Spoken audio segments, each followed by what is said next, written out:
The fluorescent lights of the children's hospital flickered softly, casting long shadows across the corridor. Ethan Hale, a man whose name commanded boardrooms and stock markets, stood stiffly at the end of the hallway, clutching a leather briefcase he didn't need. He was there for a photo opportunity, another PR visit for his company's new Compassion initiative. Cameras had followed him earlier, capturing his polite smile as he handed out toys. But now that the photographers were gone, Ethan lingered, unsure why. Maybe it was the quiet hum of the place. Maybe it was the strange, fragile peace that came with the smell of antiseptic and laughter mixed together. He walked slowly past the rooms until a small voice called out from one of them. "Sir, can you read this letter? It's very important." He turned. In a bed surrounded by drawings and stuffed animals lay a little girl, no more than 7. Her name was written on a paper butterfly taped to the wall, Lila. She was thin, pale, her hair barely touching her shoulders, but her eyes, wide, curious, and too old for her age, looked straight at him. Ethan hesitated. "Me?" She nodded, clutching a crumpled piece of pink paper in her tiny hand. "Mommy gets too sad when she reads it, but you look like you don't cry." For the first time in years, Ethan didn't know what to say. He walked in quietly and sat beside her bed. Her little fingers trembled as she handed him the note, covered in stickers of stars and hearts. He unfolded it carefully. At the top, written in shaky, uneven letters, "To my mommy, when I can't say goodbye." Ethan's throat tightened. He looked at her, and she smiled faintly as if she knew what it said.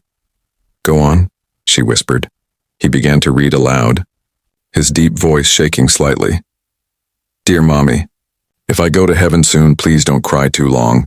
I'll be watching you from the clouds and I'll send you sunshine on your sad days. I'll miss your pancakes and your stories and how you brush my hair even when it's messy.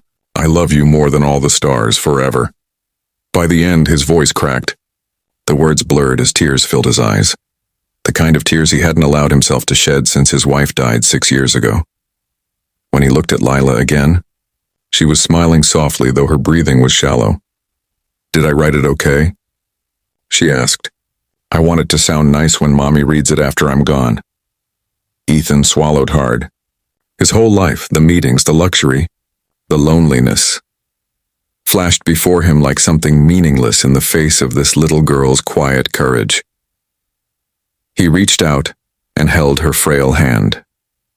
"It's perfect," he whispered. "The most beautiful letter I've ever read." She blinked slowly as if relieved. "Then will you promise to give it to her? In case I fall asleep and don't wake up?" He wanted to tell her she'd be fine, that she'd grow up, go to school, see the world. But looking at her small, tired face, he couldn't lie. "I promise," he said, voice breaking. "I'll make sure she gets it." Lila smiled, satisfied. "Thank you, Mr. Ethan." And before he could ask how she knew his name, her tiny hand slipped out of his. A week later, the hospital room was quiet. Too quiet.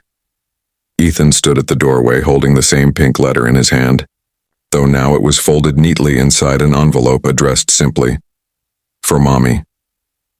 The nurses didn't have to say anything. Their faces told him everything. Lila was gone.